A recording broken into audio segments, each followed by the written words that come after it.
Hi everyone, Comic Reviewer here. This time we're reviewing on Batman and Robin, the comic adaptation review.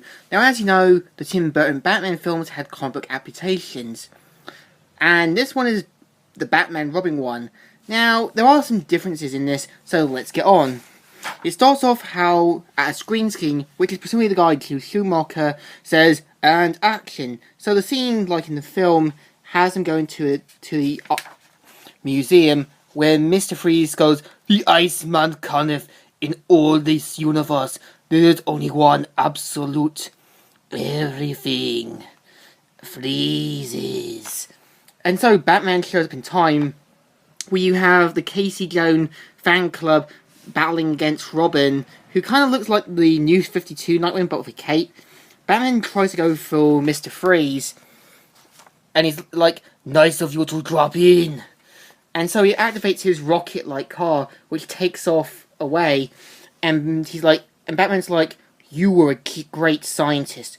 Once, don't waste your genius on evil. I hate being lectured. And so he plans to drop Batman out into space, and Robin rescues him just in time, and plans to stop Mr. Freeze's ship from turning the whole Gotham into a crater. Now, I really don't see it being turned into a crater. There'll only be a small damage, so they get away in these surfing, and Mr. Freeze freezes his way down, and Batman and Robin basically manage to use it as a thing. Yeah, he's supposed to be a genius, so what? So they pretty much go after Mr. Freeze, but unlike Robin, who doesn't charge after him, Mr. Freeze gives him an option, stop him, all that. And we have Batman using a kind of little laser gun, which is implied he's built this, and this presumably means that they've dealt with Mr. Freeze multiple times before. So you also have Pamela Isley talking with Dr. Woodrow, and he's saying, what have we here? A lovely new supply of venom. I'll just take this to my laboratory for further studies. And you think Pamela would probably just convince herself why he's doing this? So he ends up creating his ultimate super soldier Bane to the world leaders, who are presumably terrorists and world dictators. And so he manages to break off and try to talk with Dr. Pamela Isley, but she refuses. And he's like, well, I can respect your opinion. Sadly, I'm not good at rejection. I'm afraid you'll have to die. Now, when you think about it in the film, is that this was being financed by Wayne Enterprises. So, wouldn't this draw any suspicions if she would, disappeared? And meanwhile, back at the Batcave, Batman and Bruce Wayne is showing Dick Grayson the video clips about what happened to Mr. Freeze, or Victor Freeze. And they pretty much showed him evidence of the suit and everything. And they're like, Alfred, I need the Wayne diamonds. As soon as you take the Howard's traditional training, you were reckless. You could have been killed. I'm fine. I'm alive. How are we work together? You think about it, he wasn't reckless in this comic. I mean, in the films he was. So he walks off saying, I trust you, Alfred. Oh, indeed. Perhaps the trust is you don't really trust anyone.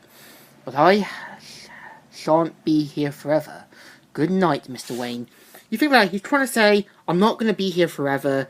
You need to trust other people than me. So Pamela Isley comes back alive and kisses Dr. Woodrow with her venomless lips. You'd think Dr. Woodrow would probably flee or run away just quickly. So she takes Bane with him back to Gotham, where Mr. Freeze is in his hideout, where he's talking to his wife saying, but to give me the millions, I need to complete further research to find a cure. Soon we will be together once more. And so, meanwhile, at Wayne Manor, Dick Grayson meets Barbara Wilson, who is Alfred's niece, and Dick Grayson shows her the bikes, and she decides to stay with Wayne.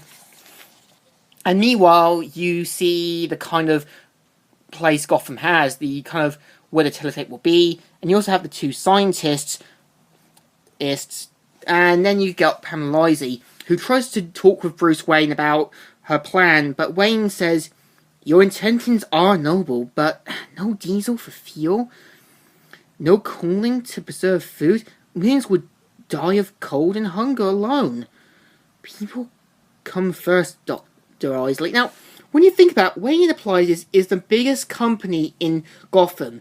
They could easily find a way to make clean, renewable energy. So, meanwhile, back at a charity ball, they said he'll be here. And so they plan to do this big auction thing, and you've got the Wayne diamonds from the collection, and these young girls being auctioned off, and Pamela Lizzie shows up, which is able to dupe the heroes, and they're like, 1 million, 2 million, you don't have 2 million.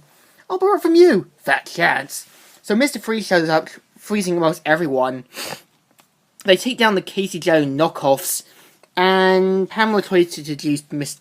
Freeze, and he's like, "Powerful and dust, designed to heat a man's blood, doesn't work on the cool-hearted. Now if you please." So he takes the diamond and runs off, and Batman's like, "You have 11 minutes to fool these guests, Commissioner." Now this could imply Batman gave him heat devices as well, just in case if Mr. Freeze freezed anyone else. So they take off, and you see Dick Grayson about trying to make the jump. He's like, "Pull back, I can make it."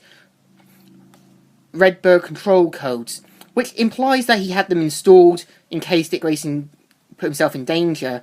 So he makes a clean jump and pretty much takes down Mr. Freeze without him being knocked out or seriously injured. And he's like, "I could have made that jump." And pretty much Bruce Wayne saying, "You could have splattered your brains on the side of the building. Your way or the highway. This is no partnership. You're never going to trust me." "Alfred, am I pig-headed? Is it always my way or the highway?" "Well, yes, apparently. Death and change stole your parents, so you have done everything in your power to control the fates for what is Batman. And if not, an effort to master the control that sweeps our world, an attempt to control death. But I can't, can I?" "No, you can't. None of us can." Now, I actually agree with what Linkara says. The stories do have an arc, and this is the final one. This is where Bruce Wayne is meant to protect and keep people he loves from dying. I mean, I want to as well, but I know eventually people I know and care about will die and leave. And he built this new family for himself, and he doesn't want to lose Dick Grayson like the way he lost his parents. And you'd think Dick Grayson would have understood why he's being overprotective, why he cares about him.